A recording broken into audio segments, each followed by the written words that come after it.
Olá, meus irmãos, boa noite.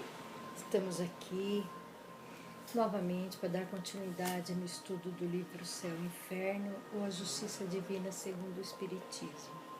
E através do amor de Deus, do amor de Jesus, dos nossos benfeitores espirituais que nos amparam, que nos ajudam a entender um pouquinho do conhecimento da doutrina espírita, né?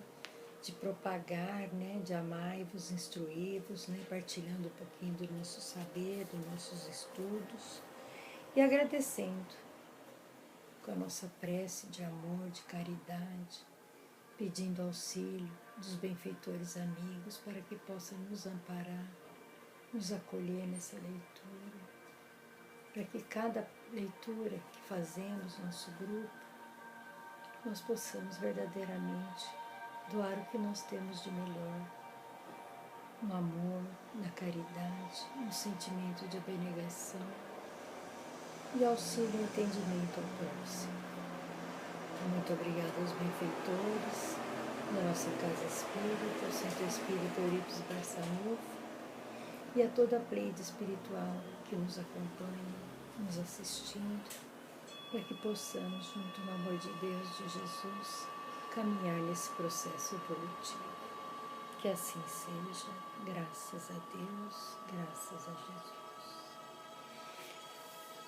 Nós estamos falando do céu e o meu item é o 18 e 19, para finalizar o capítulo céu, nos fala assim: nessa imensidade sem limites, aonde está o céu? Está por toda parte, nada o cerca e nem lhe serve de limites.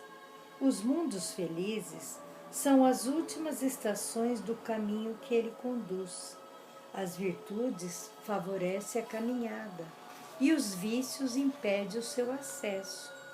Ao lado desse quadro grandioso que povoa todos os recantos do universo, que dá uma finalidade e uma razão de ser a todas as coisas da criação. Como é pequena e mesquinha a doutrina que se circunscreve a humanidade num imperceptível ponto do espaço, que nos mostra começando num determinado instante para acabar igualmente num dia com o mundo em que carrega. Tudo isso apenas em um minuto dentro da eternidade. Então ele fala aqui, né, para nós, né, onde está o céu? O céu não tem limites. O céu é imenso, é vasto, é várias povoações, várias moradas na casa do Pai, né?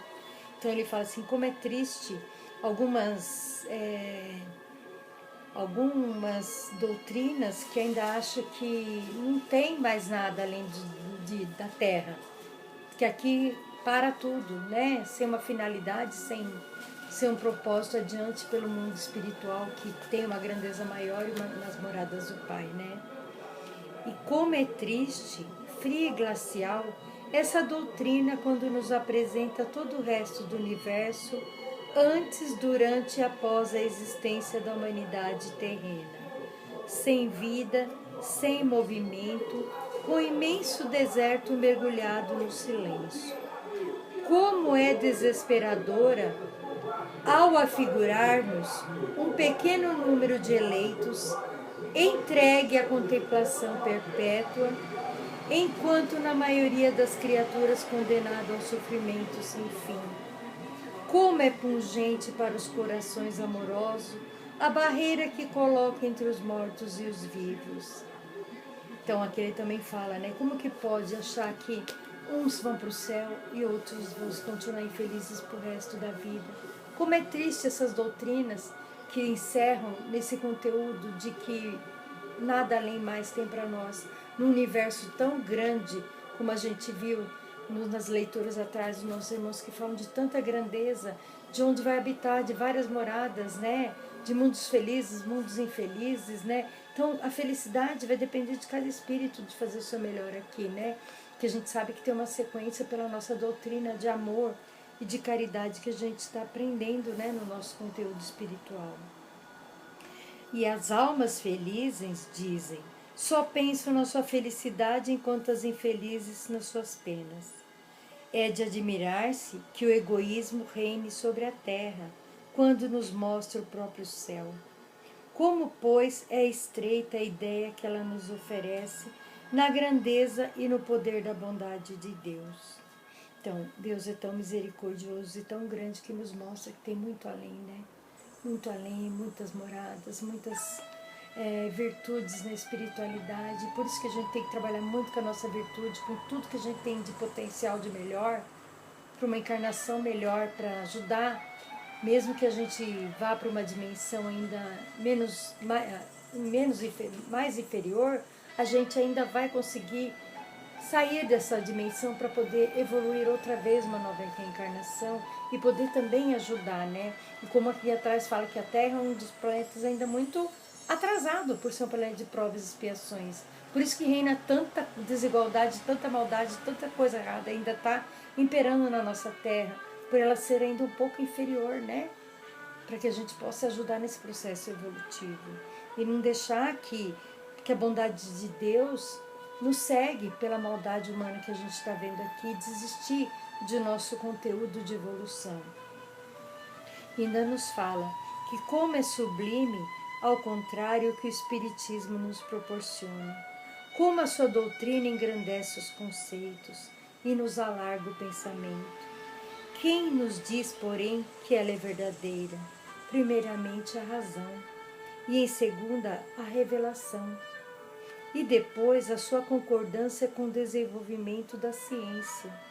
Entre duas doutrinas, em que uma diminui a outra, amplia os tributos de Deus.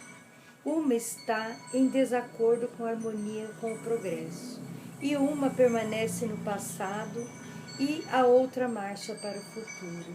E o bom senso nos diz que do lado está a verdade, e diante de cada um, no seu fórum íntimo, consulte as suas aspirações, e uma voz interior lhe responderá.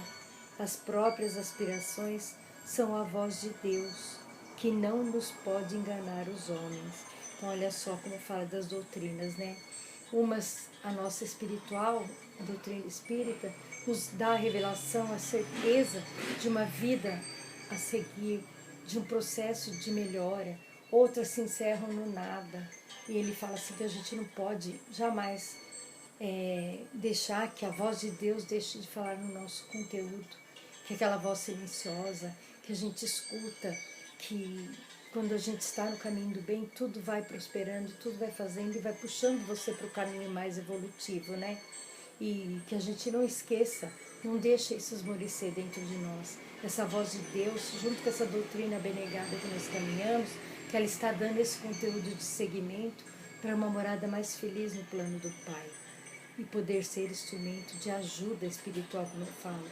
Que a gente possa sair dessa encarnação para habitar um céu de ajuda espiritual, um céu de paz, de aspirações, de processo evolutivo que a gente viu na leitura dos irmãos lá atrás, de tanta grandeza, onde bons habitam lugar bons, os inferiores nos inferiores, mas os bons vão lá para resgatar aqueles que ainda estão em sofrimento, porque é a parte de amor e processo evolutivo, e a Terra é assim também. Está bem inferior, mas muita gente no bem querendo fazer o bem, tirando as pessoas do sofrimento, da miséria, das suas provas de dificuldade. É um processo, é um pedaço do céu inferiorizado aqui na Terra, mas a gente está seguindo para um processo melhor, cada um segundo suas obras. E aí tem uma nota aqui nesse capítulo 18 que fala das aspirações humanas provém dos desígnios de Deus, referentes o destino da humanidade. Todas as criaturas traz no seu íntimo a intuição do sentido e da finalidade de sua existência. Foi isso que Descartes descobriu no famoso episódio do cogito, constatando que a ideia de Deus é inata ao homem, e essa razão de Kardec afirmar que as aspirações são as vozes de Deus, as nossas aspirações para o bem, as nossas intuições para caminharmos com perseverança, que nada fica improdutivo, que tudo tem um processo de melhora. Então nós temos que cada vez melhorar mais e não ficar parado na beira do caminho, né? E vamos ao item 19. Mas então, por que Deus não revelou desde o princípio toda a verdade? Pela mesma razão que não se ensina às crianças o que se deve ensinar na idade madura. A revelação restrita era suficiente durante certo período do desenvolvimento da humanidade. Deus a proporciona na medida da força dos espíritos.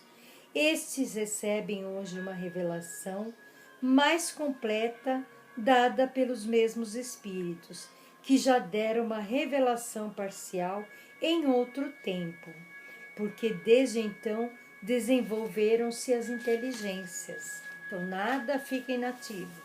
Tudo vem no tempo de Deus, tudo vem na ordem evolutiva do plano terrestre para que tudo chegue para nós. E se nós não podemos saber antes, porque nós não estávamos maduros para esse propósito, né? E antes que a ciência tivesse revelado aos homens as forças vivas da natureza, as constituições dos astros, a verdadeira posição e o processo da formação da Terra, poderiam eles compreender a imensidade do espaço e a multiplicidade dos mundos? Antes que a geologia tivesse povoado a terra que se formou, teriam eles podido desalojar o inferno do seu interior e compreender o sentido alegórico dos 6 dias da criação? Antes que a astronomia tivesse descoberto as leis que regem o universo, teriam podido compreender que o espaço não existe alto nem baixo? E que o céu está acima das nuvens sem limite das estrelas? Antes do desenvolvimento das ciências psicológicas, poderiam identificar com sua natureza espiritual? Poderiam conceber após a morte a sua vida feliz ou infeliz, que não estivesse circunscrita em determinado lugar sobre uma forma material?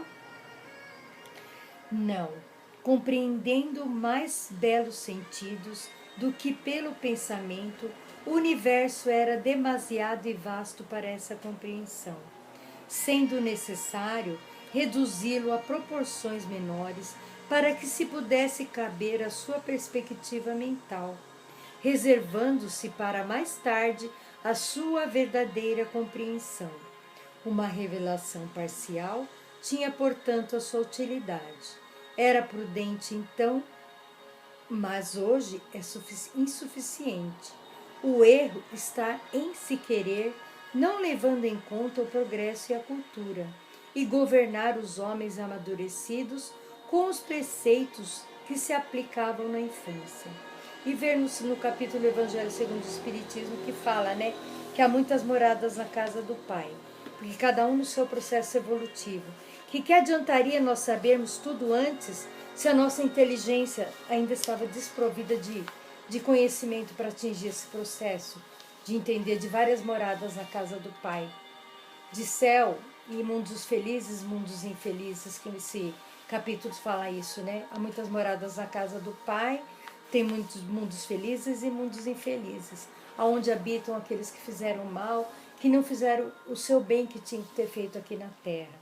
Muito tempo atrás, essa condição que chegasse para nós não teríamos a condição desse entendimento. Então, tudo é um processo evolutivo. A Terra evoluiu, foi crescendo, todo o espaço vai tendo uma imensidão. Geólogos, filósofos foram estudando, foram trazendo conhecimentos para nós desses mundos habitados, que de alguma forma eles entenderam que tinham algo a mais. E a ciência estudando, as doutrinas que trazem a revelação de uma morada mais feliz, onde a gente pode fazer jus pelo nosso melhor, ou ser infeliz pela maldade que cometemos, que na verdade o que depende de nós ter o céu? Depende de sermos bons, fazer todo o bem possível, nos ajudarmos mutuamente, para que trabalhando nesse processo evolutivo das moradas do Pai, de mundos felizes, que a gente possa habitá-los, e que depende de nós mesmos realmente o céu habitado. Já pode começar o nosso céu aqui na Terra. Independente de todas as infelicidades que o mundo nos propõe, a gente tem o nosso momento de felicidade, de paz, de tranquilidade, de dever cumprido. Isso nós podemos garantir que é um pedacinho do céu. de estar em aprendizado, estudando, tentando melhorar naquilo que a gente está errando, ajudando, se doando cada vez mais. Aí já tem a continuidade aqui, para que a gente possa dar seguimento na espiritualidade. E lembrando que na espiritualidade maior, eles estão sempre nos ajudando, sempre nos amparando, para que a gente nunca desista desse processo de amor que a gente está buscando, o céu para nós e para toda a nossa humanidade, né? Ser restaurada. Então, em nome de Deus, de Jesus, junto a esses benfeitores amigos e amados que nos orientam. Então, meus irmãos, agora, para nós finalizarmos a nossa leitura de hoje, agradecendo a Deus, aos benfeitores espirituais que nos assistem, para que possam sempre nos amparar, nos acolher nesses propósitos espirituais. E junto a Deus, a Jesus, agradecidos que estamos, rogando a paz, a luz e a proteção para o nosso planeta Terra, para que nós possamos alcançar esse céu interior dentro de todos nós. Que assim seja, graças a Deus. E terminando com a prece que o Cristo nos deixou. Pai nosso que estais nos céus, santificado seja o vosso nome. Venha a nós o vosso reino e seja feita a tua vontade, assim na terra como no céu. O pão nosso de cada dia nos dai hoje, Senhor. Perdoai as nossas dívidas, assim como nós perdoamos aos nossos devedores. E não nos deixeis cair em tentação, mas livrai-nos de todos os males, porque teu é o reino, é o poder e é a glória para sempre. Que assim seja, graças a Deus, meus irmãos, graças a Jesus e a todo o plano espiritual que nos assistiu. E até uma próxima oportunidade, se assim Deus nos permitir. Que assim seja, e graças a Deus. Louvado